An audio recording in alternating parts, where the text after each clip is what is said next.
మరి మహిళలకు చట్టసభల్లో ప్రాతినిధ్యం కల్పిస్తూ వచ్చేటువంటి మరి ఈ అవకాశాన్ని, ఈ మహిళా బిల్లుకు పూర్తిగా కూడా మా వైఎస్ఆర్ కాంగ్రెస్ పార్టీ ఇప్పటికే సంపూర్ణ మద్దతు ప్రకటించడం జరిగింది. ఒక మహిళగా, మహిళా నాయకురాలుగా మరి ఈ ఉమెన్ రిజర్వేషన్ బిల్లుని పూర్తిగా కూడా ఇది పాస్ అవ్వాలని చెప్పి మనస్ఫూర్తిగా నేను ఆకాంక్షిస్తా ఉన్నాను.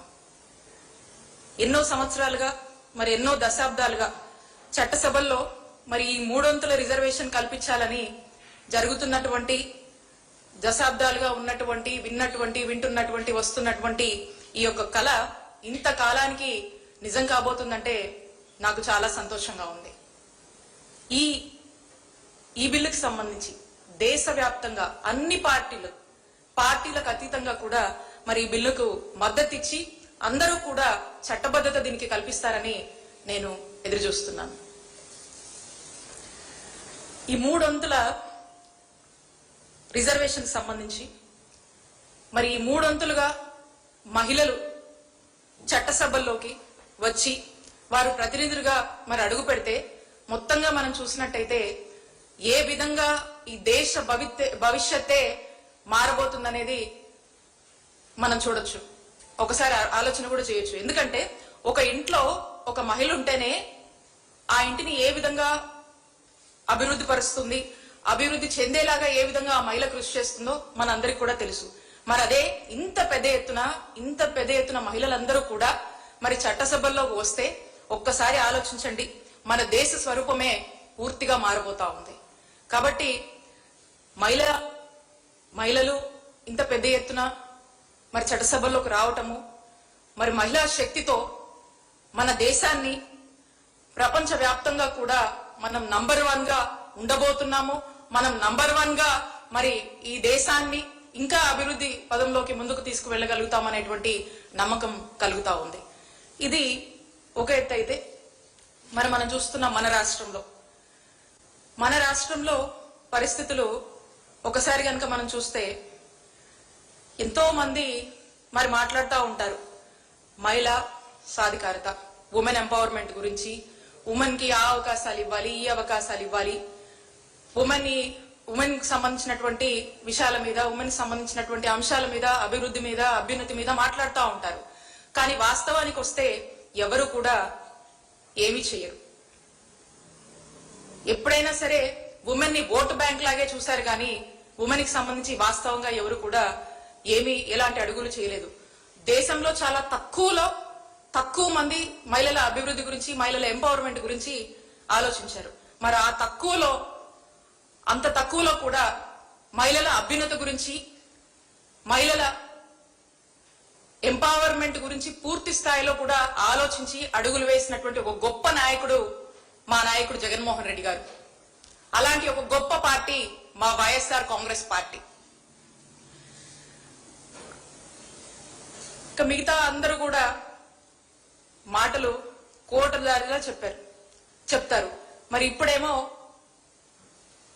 రకరకాలుగా మాట్లాడుతూ ఉంటారు. ఒక్కసారి మనం చూద్దాము, మా వైఎస్ఆర్ కాంగ్రెస్ పార్టీ మా 5 ఏళ్ల జగనన్న పాలనలో మహిళల్ని మహారాణులుగా చూసేందుకు వేసినటువంటి అడుగులు, మొదటి నుంచి కూడా వేస్తూ వచ్చినటువంటి అడుగులు రాష్ట్ర ప్రజలందరికీ కూడా తెలుసు. మా జగనన్న ప్రభుత్వం హయాములో 5 ఏళ్లలో ప్రతి పథకం కూడా మనం చూసుకున్నట్టయితే 90% పథకాలు మహిళల అభ్యున్నతి కోసము, మహిళల్ని ఆర్థికంగా బలపరిచేందుకు, మహిళల్ని అన్ని విధాలుగా అండగా ఉండి మహిళల యొక్క గౌరవం పెంచే దిశగా మరి పథకాలు అమలు చేయడం జరిగింది. మనం చెప్పుకుంటూ పోతే ఒక అమ్మఒడి దగ్గర నుంచి చూద్దాం.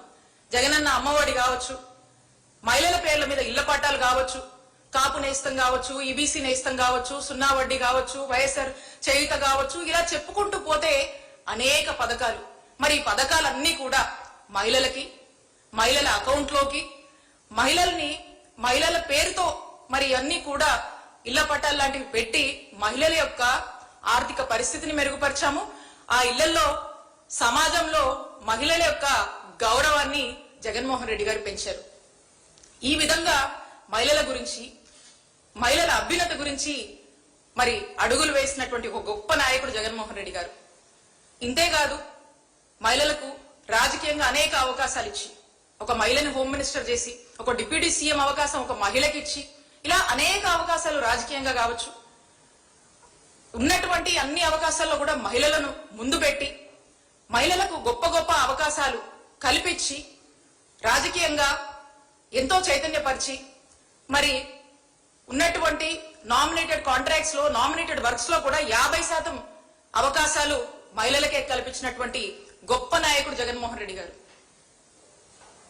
ఇవన్నీ చూస్తూ ఉంటే ఇప్పుడు ఈ వాదన ఏదైతే ఉందో అప్పట్లోనే మా నాయకుడు జగన్మోహన్ రెడ్డి గారు మహిళల పట్ల, మహిళల ఎంపవర్మెంట్ పట్ల ఒక సోషల్ రిఫార్మర్ గా పనిచేశారు.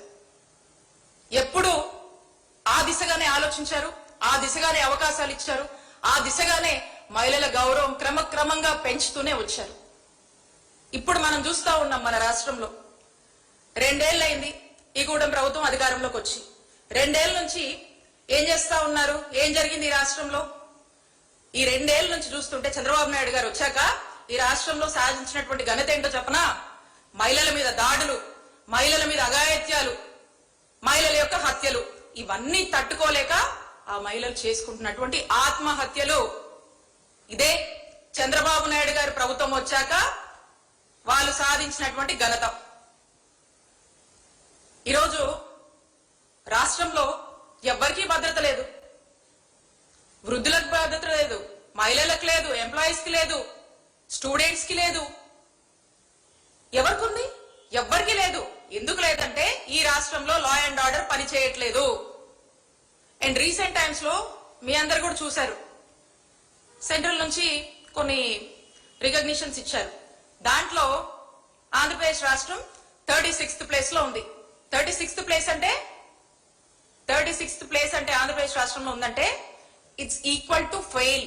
It's a very big disaster. Law and order విషయంలో ఆంధ్రప్రదేశ్ ఉన్నటువంటి స్టేజ్ ఇప్పుడు. ఇది ఎందుకంటే వీళ్ళకు మొదటి నుంచి కూడా వీళ్ళ ఫిలాసఫీ, వీళ్ళ ఐడియాలజీ, వీళ్ళ ఎజెండా రెడ్ బుక్. దానివల్ల మొత్తం పోలీస్ వ్యవస్థ కూడా వీళ్ళు ఇచ్చినటువంటి ఇన్స్ట్రక్షన్స్ ఈ రెడ్ బుక్ అమలు దీని మీదనే ఇచ్చారు. లా అండ్ ఆర్డర్ కాపాడమని గాని, మహిళల్ని రక్షించమని గాని, సామాన్యుడు పోలీస్ స్టేషన్ కి వచ్చి ఒక కంప్లైంట్ ఇస్తే అతనికి న్యాయం చేయమని గాని ఇవేం కాదు. దీని ఎజెండాయే వేరు. వైఎస్ఆర్ కాంగ్రెస్ పార్టీ వాళ్ళని టార్గెట్ చేయడము, సామాన్యుడికి రక్షణ లేకపోవడం, ఇది దీని ఎజెండా. ఈ ఎజెండాలో భాగంగా ఈ రెడ్ బుక్ అమలు చేసే దాంట్లో పోలీసు యంత్రాంగం పూర్తిగా కూడా బిజీగా ఉంది. కాబట్టి ఎవరికి రక్షణ లేదు, మహిళలకు రక్షణ అంతకన్నా లేదు. మేము మా టైంలో, మా హయాంలో, జగనన్న హయాంలో ఏపీ పోలీసులు ఫస్ట్ ప్లేస్ లో ఉన్నారు. 100కి పైగా అవార్డ్స్ వచ్చినాయి. ఎందుకంటే ప్రతి దాంట్లో లా అండ్ ఆర్డర్ కాపాడే విషయంలో అన్ని మెజర్స్ తీసుకున్నాము. మహిళల సేఫ్టీ అండ్ సెక్యూరిటీ విషయంలో అన్ని మెజర్స్ తీసుకున్నాం. తీసుకోవడమే కాకుండా మంచి ఇనిషియేటివ్స్ ని జగన్మోహన్ రెడ్డి గారు ఇంప్లిమెంట్ చేశారు. మహిళల కోసం ప్రత్యేక పోలీస్ స్టేషన్లు తీసుకొచ్చారు. మహిళలు పోలీస్ స్టేషన్ కి వెళ్ళాలంటే ఎక్కడో ఒక స్టిగ్మా ఉంటుంది కదా. అలాంటి మహిళలు ఈరోజు పోలీస్ స్టేషన్ కి వెళ్లి కంప్లైంట్ చేయాలంటే ఎంత ఆలోచిస్తారు. అలాంటి పరిస్థితుల నుంచి మహిళల కోసం ప్రత్యేక పోలీస్ స్టేషన్లు తెచ్చారు. ఏదైనా వాళ్ళకి ఇబ్బందులు ఉంటే వచ్చి చెప్పుకోవచ్చని. దిశ యాక్ట్ ని తీసుకొచ్చారు. దిశ యాక్ట్ ని ఇంట్రడ్యూస్ చేశారు. మహిళల సేఫ్టీ కోసం, సెక్యూరిటీ కోసం అనేక అవేర్నెస్ ప్రోగ్రామ్స్, అనేక డ్రైవ్స్ చేశారు. కాలేజ్ స్టూడెంట్స్ కి ఎన్నో అవేర్నెస్ కలిగించారు. 0 FIR తీసుకొచ్చారు. ఇవన్నీ ఎందుకు చేశారు? క్రైమ్ ని కంట్రోల్ చేయడానికి, మహిళల రక్షణ కోసం జగన్మోహన్ రెడ్డి గారు ఈ విధమైనటువంటి అన్ని కూడా చర్యలు చేపట్టారు. మరి ఈ రోజు ఇవన్నీ పనిచేస్తున్నాయా? ఈ రోజు ఇవన్నీ ఉన్నాయా? ఈ రోజు కనుక మనం చూస్తే వీళ్ళు పెద్ద పెద్ద లెక్చర్లు ఇస్తా ఉన్నారు. చంద్రబాబు నాయుడు గారు కావచ్చు, కూటమి ప్రభుత్వం వాళ్ళు కావచ్చు, మహిళలకు సంబంధించి ఎన్ని లెక్చర్లు ఇస్తున్నారంటే అసలు వింటేనే మనకు విచిత్రంగా అనిపిస్తుంది వాళ్ళు మాట్లాడేది. చంద్రబాబు నాయుడు గారి మాటలు కోటలు దాటుతాయి కానీ చేతలు మాత్రం గడప కూడా దాటవు. ఎందుకంటే మనం చూస్తా ఉన్నాము, ఏదేదో మాట్లాడుతూ ఉన్నారు. ఏం మాట్లాడారు? చంద్రబాబు నాయుడు గారు ఇచ్చిన స్టేట్మెంట్ ఏంటి? మహిళల మీద ఎవరైనా చేయి వేస్తే ఇక అదే వారికి చివరి రోజు అన్నారు. 2 ఏళ్లుగా చూస్తున్నామన్నా, ఇన్ని ఇన్సిడెంట్స్ జరుగుతున్నాయి, ఇన్ని హత్యలు జరుగుతున్నాయి, ఇన్ని దారుణాలు జరుగుతున్నాయి, ఇన్ని అఘాయిత్యాలు జరుగుతూ ఉన్నాయి. మరి ఎవరికి చివరి రోజు ఎవరికి చివరి రోజు తెచ్చారు మీరు? ఎవరికన్నా ఆ పరిస్థితిలో ఉందా? ఎవరికన్నా భయం పెట్టారా మీరు? ఎవరికన్నా ఏమైనా శిక్షలు పడ్డాయా? చెప్పండి, చెప్పండి ఎవరికేం చేశారు? ఈరోజు అలాంటివి ఏమీ కూడా లేదు. మాటలు, డైలాగులు, సినిమా టైటిల్ని కూడా మించిపోతా ఉంటాయి మీ డైలాగులు. మరి ఈ రోజు ఉన్నటువంటి పరిస్థితి అది. మరి ఏది కూడా ఎక్కడ ఏది కంట్రోల్ చేయరు. అలాగే ఎలక్షన్ ముందు వీళ్ళు ఏం మాట్లాడారు? మా నాయకుడు జగన్మోహన్ రెడ్డి గారి ఇమేజ్ దెబ్బతీయడానికి, మా జగనన్న ప్రభుత్వం మీద బురద జల్లడానికి ఏం మాట్లాడారండి? డిప్యూటీ సీఎం గారితో ఏం మాట్లాడించారు? 30,000 మంది women trafficking, missing, Jaganmohan Reddy గారి ప్రభుత్వంలో అసలు మహిళలకి సెక్యూరిటీ లేదు, సేఫ్టీ లేదని ఇష్టం వచ్చినట్టుగా మాట్లాడారు కదా. ఆ టైంలో మా ప్రభుత్వాన్ని డిఫేమ్ చేయడానికి ఇదో స్క్రిప్ట్ మీరు మాట్లాడారు. సరే, 2 ఏళ్ళైంది కదా మీరు అధికారంలోకి వచ్చి. 30,000 మంది మిస్సింగ్ అని మీరే చెప్పారు కదా. ఈ 2 ఏళ్లలో ఈ 30,000 మందిలో ఎంతమందిని మీరు ట్రేస్ చేశారు? ఎంతమందిని మీరు ఫైండ్ అవుట్ చేశారు? వాళ్ళని మళ్ళా తిరిగి తీసుకొచ్చి సేఫ్ గా ఆంధ్రప్రదేశ్ రాష్ట్రంలో వాళ్ళందరినీ కూడా తీసుకొచ్చి మరి సేఫ్ గా వదిలిపెట్టారా మీరు? చెప్పండి, వాళ్ళు ఎక్కడున్నారు? మరి మిమ్మల్ని మీ ఈ 2 ఏళ్లుగా మరి ఎక్కడ కూడా దీన్ని ప్రస్తావించట్లేదే మీరు? అంటే ఆ రోజు ఆ టైంకి జగన్మోహన్ రెడ్డి గారి ప్రభుత్వం మీద బురజల్లాలి కాబట్టి ఈ అంశాలు తీసుకొచ్చారు. ఈ రోజు వీటితో మీకు అవసరం లేదు, పని లేదు కాబట్టి ఈ అంశాలు మీరు మాట్లాడరు.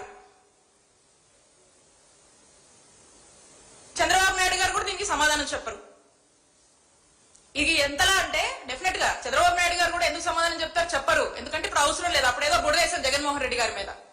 మరి ఈ రోజు పరిస్థితి చూస్తా ఉంటే అసలు ఇంతెందుకు మహిళలు, దాడులు, సామాన్య ప్రజల గురించి మనం మాట్లాడుతా ఉన్నాం. వాస్తవానికి ఈరోజు మీ పార్టీలోకి వస్తేనే ఈరోజు కూటమిలో భాగమైనటువంటి ప్రజాప్రతినిధులే మరి ఏ విధంగా ఘోరాలు చేస్తున్నారో మీరు చూస్తా ఉన్నారు. ఏ విధంగా మహిళల్ని వేధిస్తున్నారు, ఇబ్బంది పెడుతున్నారో మీరు చూస్తా ఉన్నారు. మరి వారు తాటి తీసారా? మీరు ఏం చేశారు? మీరు దానికి మీరు ఏం చెప్తారు చంద్రబాబు నాయుడు గారు? దానికి సమాధానం చెప్పండి. ఇక్కడ దాకా ఎందుకు? మహిళల దాకా ఎందుకు? మీ పార్టీ వాళ్ళ మీద మీరు ఏం యాక్షన్ తీసుకున్నారు చెప్పండి. దీనికి సమాధానం చెప్పరు. మరి వీళ్ళు పెద్ద పెద్ద లెక్చర్లు, పెద్ద పెద్ద డైలాగులు, ఇక ఏది పడితే అది ఖచ్చితంగా మాట్లాడుతూనే ఉంటారు. ఎప్పుడు జగన్మోహన్ రెడ్డి గారిని డిఫేమ్ చేయాలి, ఏదో విధంగా అసాసినేషన్ చేయాలి.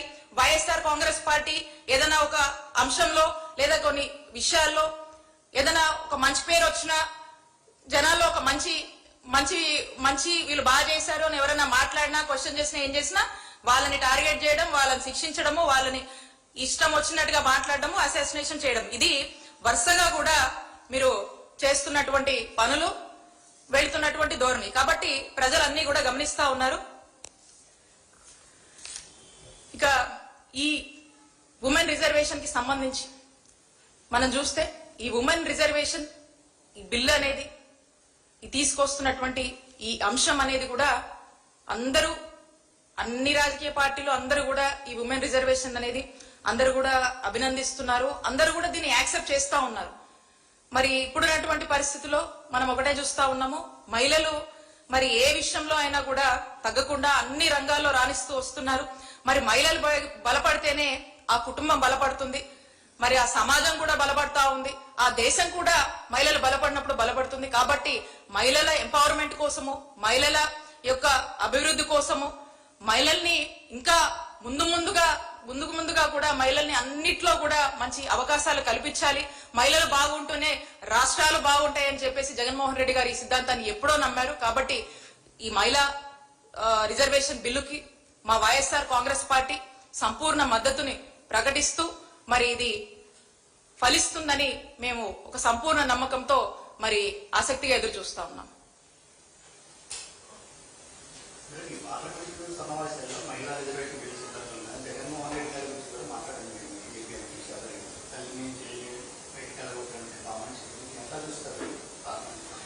ఇప్పటి వరకు కూడా మీరు చూశారు, మీరు మా 5 ఏళ్ల జగనన్న పాలన చూశారు.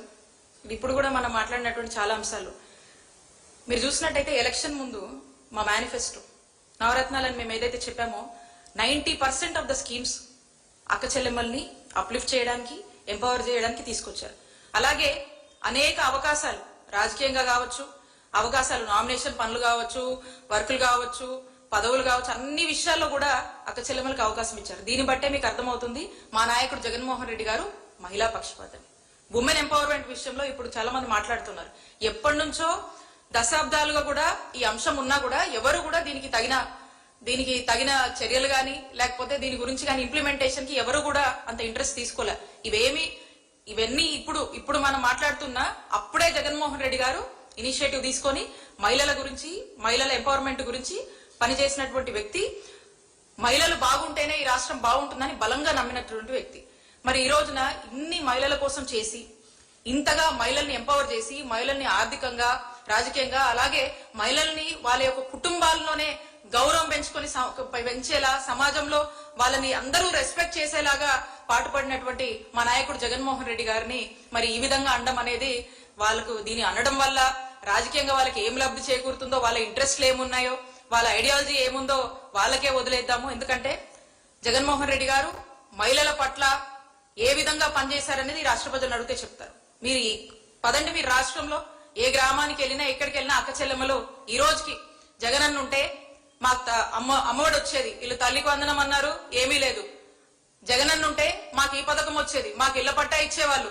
జగనన్న ఉంటే మాకు ఆ పథకం వచ్చేది, ఈ పథకం వచ్చేది. జగనన్న లేనందువల్ల ఈ 2 ఏళ్ల నుంచి కూడా మాకు ఏమీ రావట్లేదు, మేము మోసపోతున్నాము అని చెప్పి మాట్లాడుతూ ఉన్నారు. అంటే ప్రతి ఉమెన్ కూడా అంత ఎఫెక్షనేట్ గా, అంత బాండింగ్ అనేది జగన్మోహన్ రెడ్డి గారితో, జగన్మోహన్ రెడ్డి గారి పాలన మీద వైఎస్ఆర్ కాంగ్రెస్ పార్టీ పట్ల ఫీల్ అవుతున్నారంటే ఒక్కసారి ఆలోచించేయండి. జగన్మోహన్ రెడ్డి గారి ఆలోచన ఏంటి, విధానం ఏంటి, మహిళల పట్ల అతనికి ఉన్నటువంటి గౌరవం ఏంటనేది. కాబట్టి వీళ్ళ సెల్ఫ్ ప్రయోజనాల కోసం వీళ్ళు ఏదో మాట్లాడేదాన్ని మనం పట్టించుకోవాల్సిన అవసరం లేదు. వాస్తవాలు ప్రజలకు తెలుసు.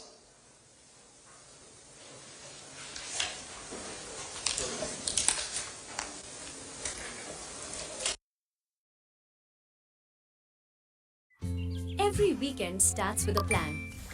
But sometimes work has